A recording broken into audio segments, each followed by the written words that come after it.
Imagine for a second that you are a British lawyer. You have this, highly successful practice in London, very comfortable life, and you have never, ever traveled east of Paris. Right. Then someone hands you a map, a pen, and an assignment. They give you exactly 5 weeks to draw a line that is going to divide 88 million people.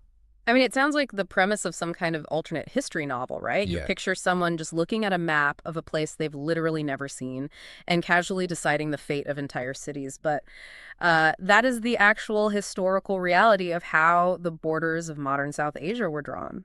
It's just wild to think about. And that single line, it really changed the world forever. So for you listening today, our mission in this deep dive is to unpack the monumental events of August 1947. Yeah, a massively important month. Exactly. This was the formal end of the British Raj, though, the period of direct British colonial rule over the Indian subcontinent. Right. And it was the really painful simultaneous birth of 2 independent nations, India and Pakistan. So looking at this big stack of historical sources, records, eyewitness accounts you provided us, we're going to explore not just the political mechanics of this partition, but the staggering human cost.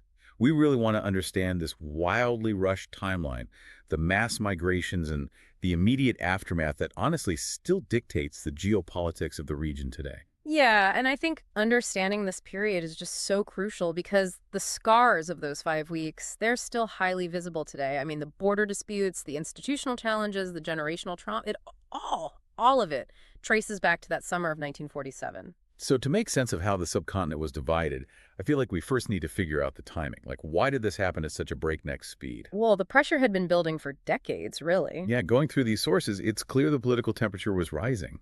Because by 1940, the Muslim League, which was led by Muhammad Ali Jinnah, they were already formally demanding a separate state for Muslims. Exactly. And the underlying fear there was largely demographic.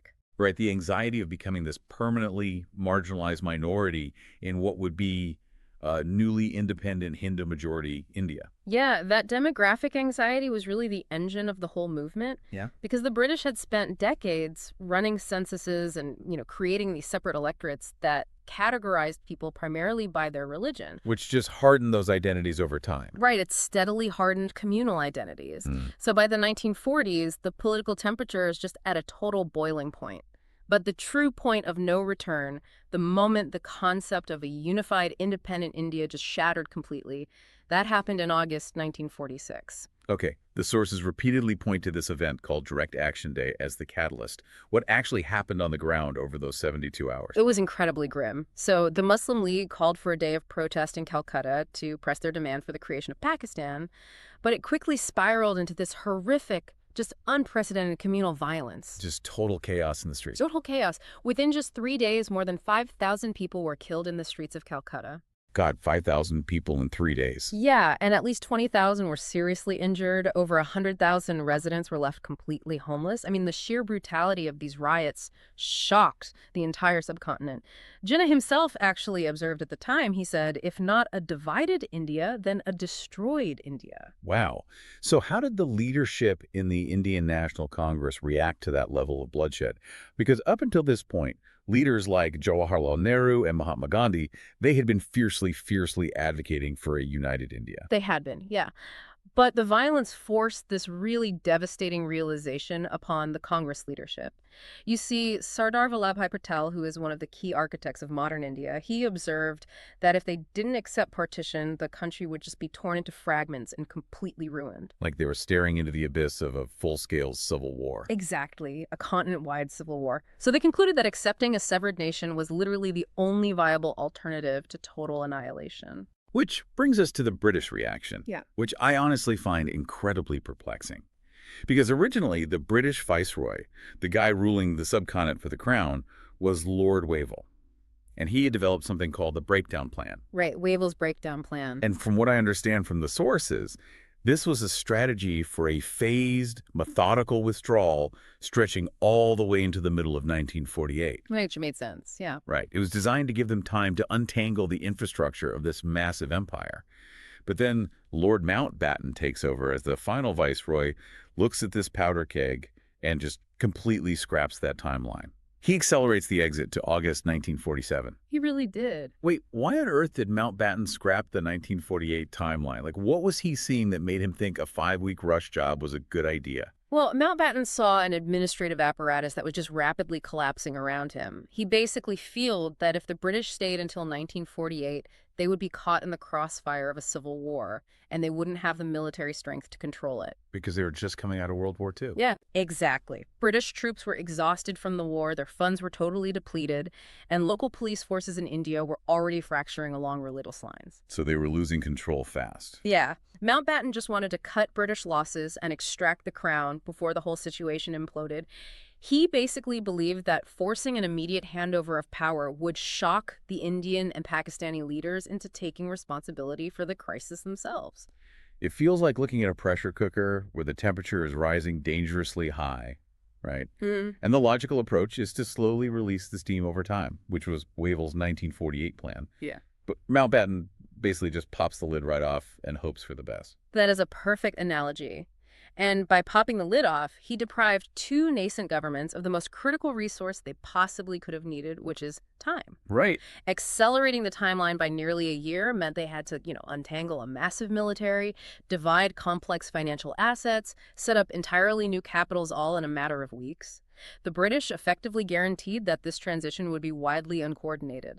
And because that timeline was slashed, the physical division of the land just became this chaotic scramble. Which brings us back to Sir Cyril Radcliffe, our London lawyer.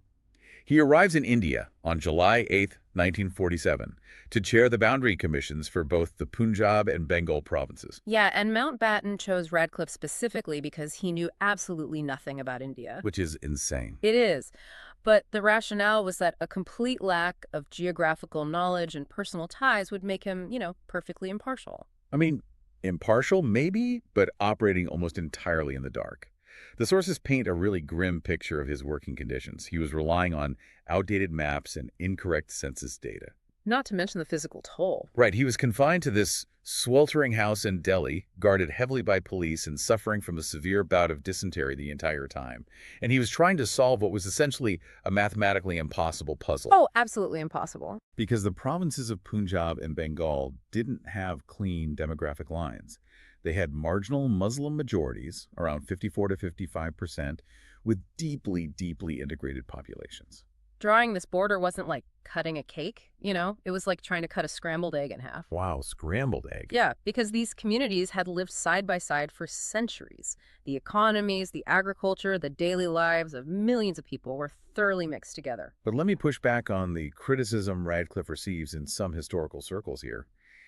Even if he had years to plan and, the most precise modern satellite maps in the world, wasn't it fundamentally impossible to draw a clean line through these provinces without causing devastation? Oh, yeah. It was an inherently impossible task. Radcliffe wasn't just looking at religious headcounts. He had to consider the physical reality of the land itself. Right, like infrastructure. Exactly. I mean, how do you draw a border without severing vital irrigation canals from the rivers that feed them? He had to evaluate railway networks, road access, even individual farms. Splitting a single farm in two. Yeah. Drawing any line through the Punjab meant cutting through the living tissue of this ancient agricultural society. Millions of people were basically guaranteed to end up on the wrong side of whatever border he drew. And the arbitrariness of it is just staggering. There's this quote in the sources where years later, Radcliffe casually admitted to a journalist over a cup of English tea, he said, "I nearly gave you Lahore. But then I realized that Pakistan would not have any large city. I had already earmarked Calcutta for India." Right, just a passing thought about urban distribution. And that passing thought dictated the citizenship and safety of millions of people. It's chilling. It is. And the subjectivity of the process led to massive controversies. For instance, there were these administrative subdivisions known as Tehsils of Zira and Firozapur. They were originally slated to go to Pakistan, but at the very last minute, they were awarded to India. Yeah, and the sources highlight allegations that this 11th-hour switch was due to Mountbatten's behind-the-scenes influence, specifically to secure India a crucial land link to the princely state of Kashmir. Which becomes incredibly important later. Very. We'll get to Kashmir in a bit, but it just shows how these rushed cartographic decisions had monumental geopolitical stakes. So while Radcliffe is sweating in a Delhi mansion finalizing his secret map, The political leaders are attempting to split the actual physical assets of an empire practically overnight. Yes. The formal transfer of power was executed via the Indian Independence Act.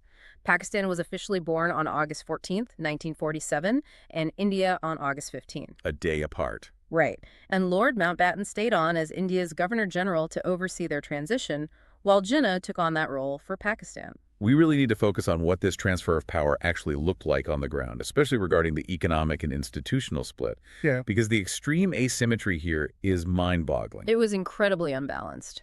India basically inherited the functional capital, New Delhi. They retained the vast majority of the existing governmental institutions, the central bank infrastructure, the administrative machinery. But Pakistan, conversely, had to build a government from absolute scratch. Completely from scratch. And geographically, it was a nightmare. Pakistan was carved into east and west wings, separated by over 1,000 miles of potentially hostile Indian territory. To really understand the economic devastation of this rushed split, you just have to look at the jute industry. Oh, the jute industry. Yeah. So East Pakistan, which is modern-day Bangladesh, produced roughly 90% of the subcontinent's raw jute. And this was an incredibly valuable cash crop used globally for packaging and textiles. Okay. However, 0 jute mills were located within Pakistan's newly drawn borders. Every single processing factory was located around Calcutta, which was in India. Wait, literally 0 mills? Yeah. So overnight, the farmers in East Pakistan have tons of raw material just rotting in the field because they have nowhere to process it.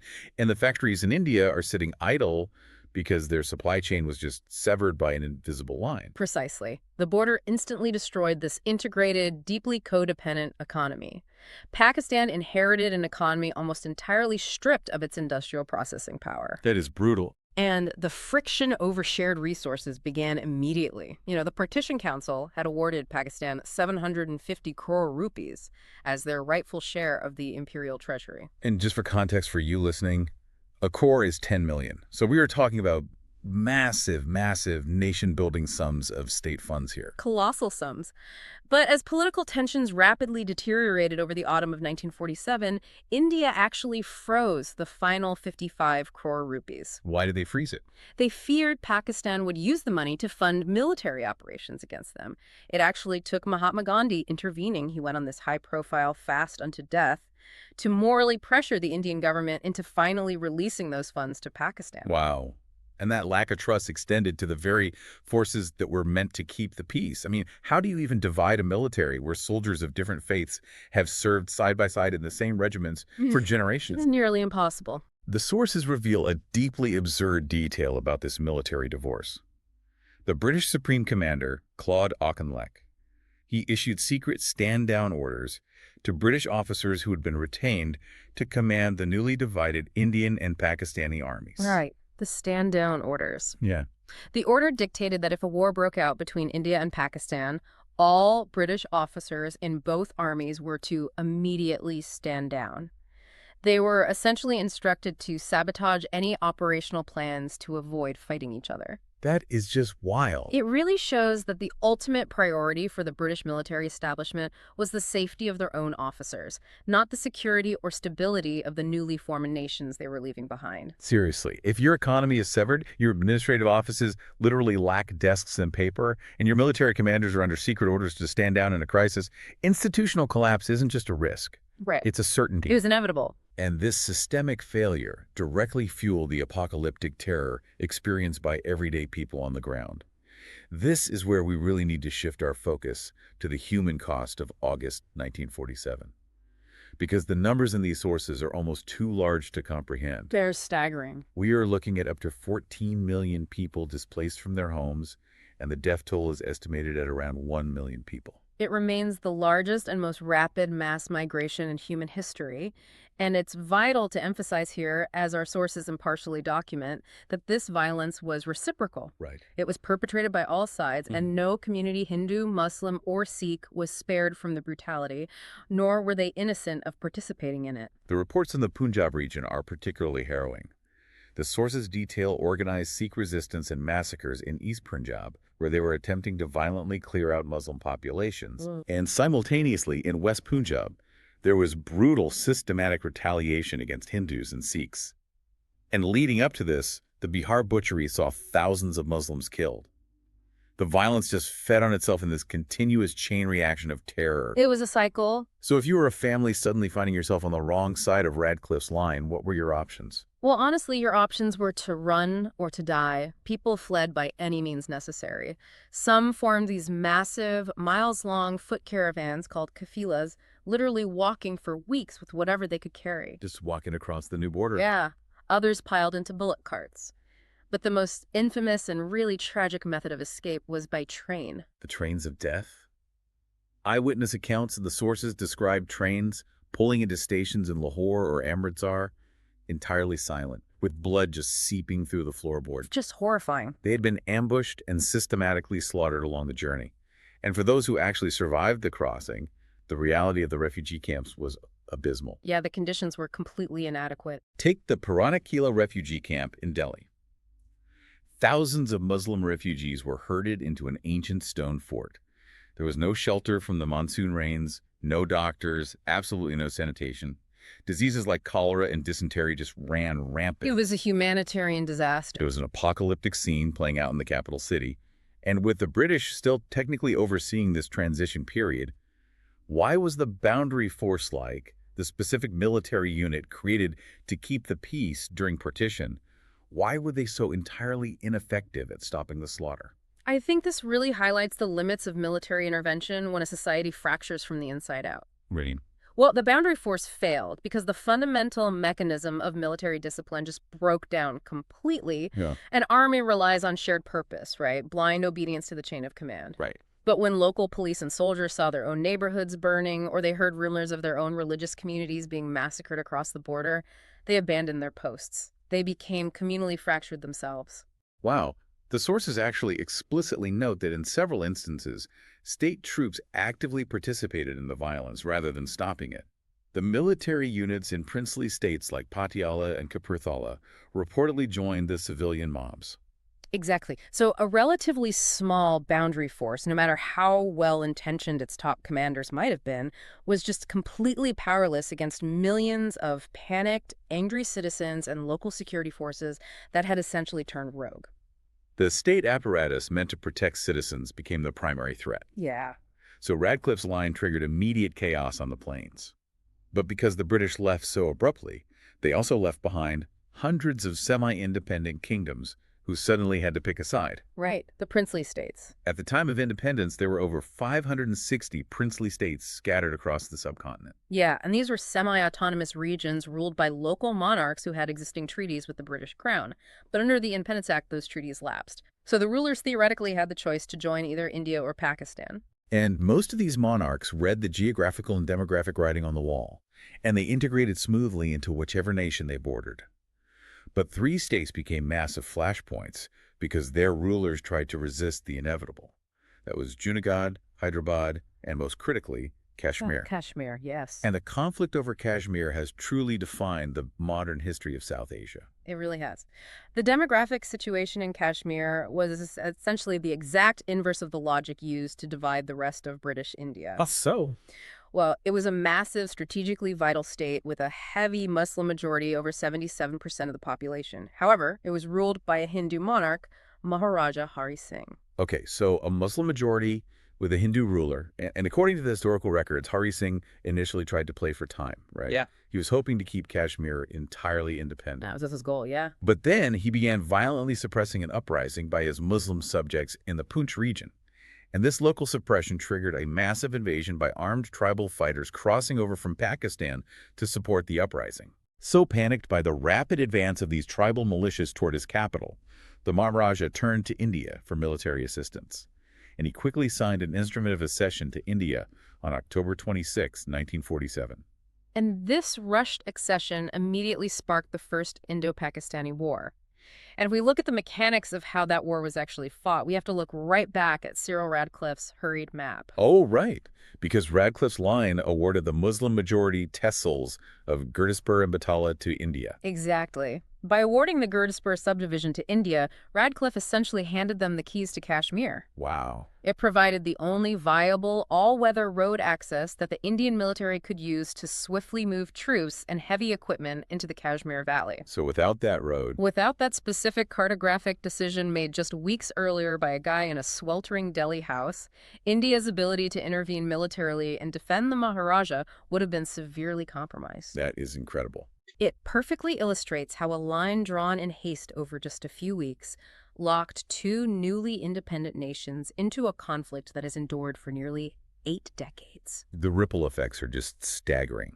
When you look at a modern map of South Asia today, you aren't just looking at geographical borders, you are looking at the direct, lasting scars of a 5-week rush job. Very true. You are looking at a hurried political calculation that cost 1 million lives, displaced 14 million people, and forced two nations to build themselves from the ashes of unimaginable violence. It serves as this profound historical warning, really, about the devastating impact of top-down political decisions on everyday human lives. Absolutely. The hasty timelines, the failure to understand integrated economies, the drawing of lines by administrators completely detached from the physical reality of the land. I mean, these weren't just abstract policy errors. They translated directly into the loss of 1 million lives. Which leaves us with a final thought to ponder as we wrap up this deep dive.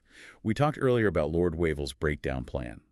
That original British strategy to take over a year to slowly, methodically uncouple the empire. Right, the 1948 plan. What if the British had stuck to that 1948 timeline? What if Mountbatten hadn't rushed the exit to just 5 weeks? It's the big question. Would an orderly, phased transition have allowed authorities to properly divide the military, secure the infrastructure, and save 1 million lives? Or, given the boiling tensions after Direct Action Day, would a drawn-out process simply have subjected the subcontinent to an even longer, bloodier civil war? Honestly, it remains one of the most haunting what-ifs of the 20th century. It really does. So for you listening, the next time you glance at a world map, think about the London lawyer who drew those lines in just 5 weeks. Think about the jagged, deeply human reality hiding behind those clean borders. Because when it comes to history, the map never tells the whole story.